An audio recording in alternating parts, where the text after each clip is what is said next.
जय हिंद दोस्तों, ये है जोकर एंटरटेनमेंट फैक्ट्री और आप देख रहे हैं जोकर एआई टून्स।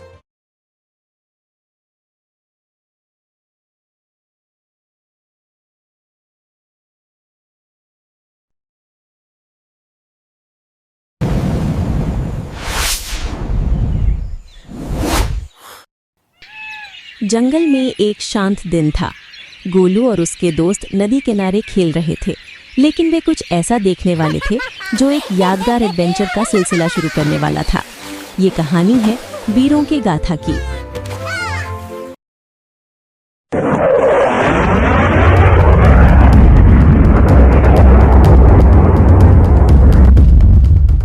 अरे वो क्या था? अरे वो क्या था? एक टूटता हुआ तारा? नहीं, वो बहुत तेज था। उसकी आवाज एक फाइटर जेट जैसी थी। वो बहुत जोर से आवाज कर रहा था। जोर की आवाजें अक्सर चेतावनी की होती है।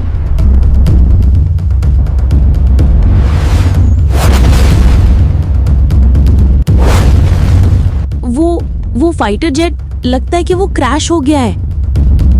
मुझे कुछ ठीक नहीं लग रहा गोलू। पायलट को जरूर चोट लगी होगी। हमें मदद करनी चाहिए। हाँ चलो, एक असली पायलट। गोलू नहीं, प्लीज, वो आवाज बहुत डरावनी थी। मैया कहती हैं मुसीबत में फंसे लोगों की मदद करनी चाहिए। ये धर्म की सीख और मार्ग है। जंगल सुरक्षित नहीं है। मैं यहीं रुक रही हूँ। दीदी, आप यहाँ रुको, हम लोग आते हैं। मैया गंगा, मेरे भाई की और चिंटू की रक्षा करना। जय गंगा मैया।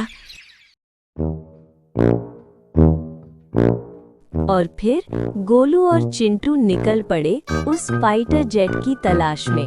कभी इधर कभी उधर, आखिरकार वो फाइटर जेट मिल ही गया। गोलू देखो, ये पायलट है, पर इसे तो चोट लगी है। ये कोई फाइटर जेट नहीं है, ये तो एक पक्षी है। क्या आप ही पायलट है? आपका जेट कहाँ है? आपको तो बहुत चोट लगी है। मैं शेन हूँ। ज्यादातर लोग मुझे शाहीन फाल्कन के नाम से जानते हैं। मैं 320 किलोमीटर प्रति घंटे की रफ्तार से गोता लगा सकती हूँ। तुम्हारे लिए मैं ही वो जेट हूँ। मैं बहुत तेज उड़ रही थी। मुझे नहीं पता, कुछ अनदेखा सा हवा में उसने मुझे काट दिया। और फिर कभी वहाँ आ पहुँचता है। वो सिएना का जख्म देखने लगता है। कभी चाचू, इसे क्या हुआ? मैंने ये पहले भी देखा है। ये एक साफ वार है, शीशे जितना तेज। ये मांझे का काम है। भारत और पास के क्षेत्रों में इसे चाइनीज मांझा कहते हैं, एक अदृश्य कातिल। इस पर भारत सरकार ने रोक यानी बैन लगा रखी है, पर इंसान फिर भी इसका इस्तेमाल करते हैं। कटी पतंग के साथ ये शहरों से मीलों दूर तक उड़ता है। कई इंसान भी इस मांझे से जानलेवा चोट खा चुके हैं। आसमान में इस डोर से पक्षी चोट खा जाते हैं, जान से भी जाते हैं। कभी चाचू, आप कोई रास्ता बताएं, हमें क्या करना होगा? हम इसे ठीक नहीं कर सकते। जख्म में कांच और जहर है। तुम्हें इसे वन रेंजर यानी फॉरेस्ट रेंजर्स के पास ले जाना होगा। उनके पास दवा है, वही इसकी जान बचा सकते हैं। जल्दी जाओ। सेना, हम लोग पहुंचने वाले हैं। जय बजरंगबली।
धन्यवाद मेरे दोस्तों, तुमने मेरी जान बचाई और मेरा सम्मान भी। ये तो हमारा फर्ज था। मेरी मैया ने सिखाया है कि जितना हो सके उतना दूसरों की मदद करो। ये कैसी आवाज थी? मुझे यकीन नहीं हो रहा, ये हिमालयन ईगल की पुकार है।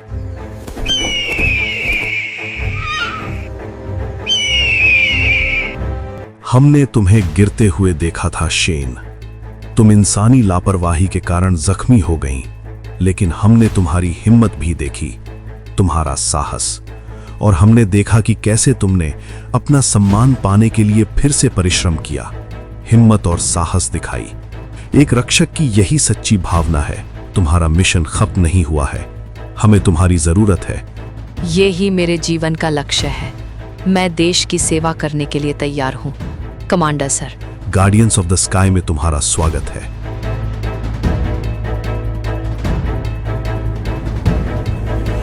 मुझे जाना होगा मेरे दोस्तों, मैं तुम लोगों का ये एहसान कभी नहीं भूलूंगी। हम फिर जरूर मिलेंगे। जय हिंद। और इस तरह प्रकृति का फाइटर जेट अब जमीन पर नहीं था। शयन को उसका नया मिशन और उसका नया स्क्वाड्रन मिल गया था। अब वो देश के जानबाज गार्डियंस ऑफ द स्काईज का हिस्सा थी।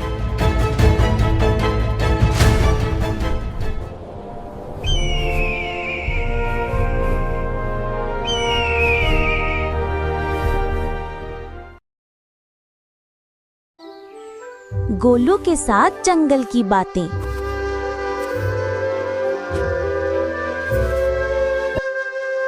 जय हिंद, वंदे मातरम। मेरा नाम सियना है। आज का भारत मुझे शाहीन फैल्कन के नाम से जानता है, एक नाम जो मुझे पर्शियंस ने दिया था। जापानीज भाषा में हमें हायाबुसा बुलाते हैं। सदियों पहले संस्कृत भाषा में मुझे सियना कहा जाता था। पुराणों में मेरा वर्णन अग्निदेव के दिव्य पक्षी के रूप में मिलता है। हमारे पूर्वज ही हैं वो जो स्वर्ग से सोमा अमृत धरती पर लाया था, ताकि हर जीव जंतु को नया जीवन मिल सके। अगर आप मुझे आज देखना चाहते हैं तो अपनी नजरें ऊपर उठाइए, बहुत ऊपर। हमें सह्याद्री, वेस्टर्न घाट्स की चट्टानें और हिमालय के बर्फीले पहाड़ पसंद है। पर जानते हैं, हम में से कुछ अब शहरों में भी रहने लगे हैं। मुंबई जैसे बड़े शहरों की ऊंची इमारतें हमारे लिए कंक्रीट की चट्टानें बन गई हैं, जहां से हम दुनिया पर नजर रखते हैं।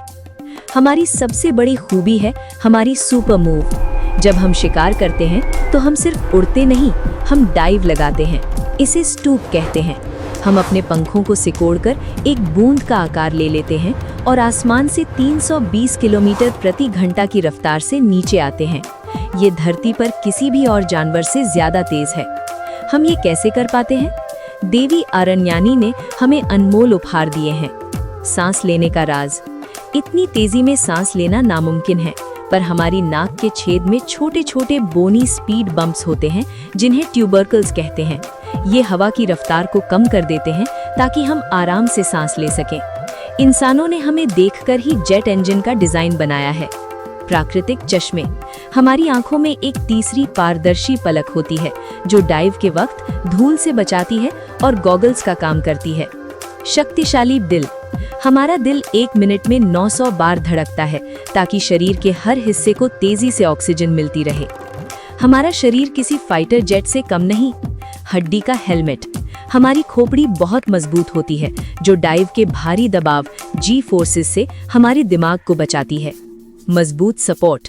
हमारे चेहरे के अंदर एक सेप्टम नाम की हड्डी होती है, जो तेज हवाओं में हमारे चेहरे को स्थिर रखती है। हॉलो पर मजबूत। हमारी हड्डियां अंदर से खोखली होती हैं ताकि हम हल्के रहें, पर उनके अंदर क्रेन्स की तरह बार्स लगे होते हैं जो उन्हें मुड़ने नहीं देते। लेकिन आज हम खतरे में हैं। चट्टानों को बचाकर और पर्यावरण को साफ रखकर आप सियना की इस गाथा को अमर रख सकते हैं। एक और खतरा है, एक अदृश्य कातिल, द इनविजिबल किलर। वो है काइट उड़ाने वाला चाइनीज मांजा। पतंग उड़ाना शौक है, मैं समझती हूँ, पर कृपया रुई से बनी परंपरागत डोरी यानी सद्दी का इस्तेमाल करें। वो हमारे लिए और आपके लिए, दोनों के लिए सुरक्षित है। सद्दी क्यों चुने? ये आसानी से टूट जाती है, जिससे हमारे पंख या चमड़ी नहीं कटती। ये दिखती है, जिससे हम इसे देखकर रास्ता बदल सकते हैं। ये मिट्टी में मिल जाती है, बायोडिग्रेडेबल, जबकि प्लास्टिक का मांझा पेड़ों में सालों तक एक फांसी के फंदे की तरह अटका रहता है। मैं आपको रोक नहीं सकती, सिर्फ विनती कर सकती हूँ। क्या आप सिर्फ थोड़े से मजे के लिए अपने हाथ खून से रंगना चाहते हैं? जरा सोचिए, अनजाने में कितने मासूम परिंदे और लोग इस मांझे से घायल होते हैं।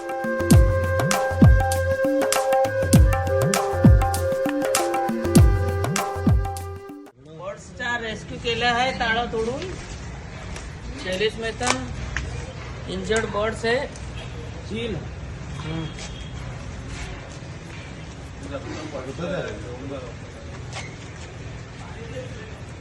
आपके मांझे ने ये हालत किया है इसका, ये बेजुबान पक्षी का। प्लीज पतंग मत चगाइए। सुबह से तीसरा रेस्क्यू है, इतना ब्लड जा रहा है। तिथे दाखव हल्दी लावू थांबा थांबा थांबा, माझ्याकडे सगळी दवा आहे, टेन्शन घेऊ नका। दवा आहे पकडा, असा पकडायचा, दाबून टाक, दुखणार पावडर बस बस बस झाली।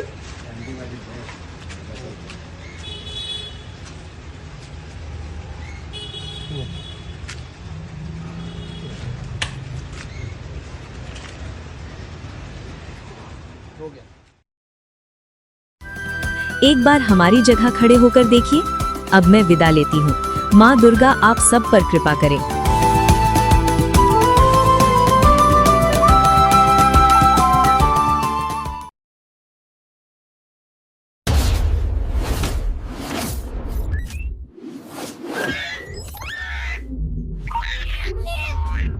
क्या हाल है दोस्तों, भूल गए क्या मुझे?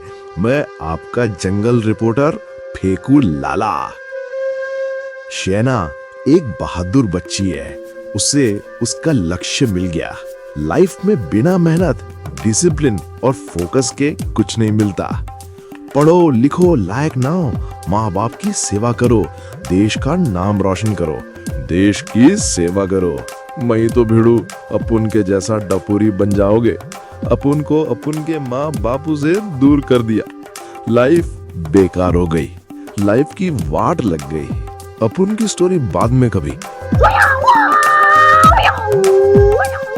आज का ब्रेकिंग न्यूज, जंगल में कुछ हलचल है, कुछ नॉट सो फ्रेंडली, बोले तो बैड लोग आ गए हैं। मैंने अपने खास दोस्तों को बुलाया है। वो टीम है महापराक्रमी, देश के रक्षक, भारतीय थल सेना की स्क्वाड T-92 रेजिमेंट। वो आ रहे हैं इन बैड लोगों का बैंड बजाने और उनको गुड बॉय बनाने। नेक्स्ट एपिसोड में मिलते हैं। Tango delta Charlie, over and out. Joker की फैक्ट्री से ऐसी ही मजेदार और काम की बातें आती रहेंगी। हमारी मेहनत अच्छी लगी तो लाइक का बटन दबाएं और फैमिली के साथ शेयर करें। फिर मिलेंगे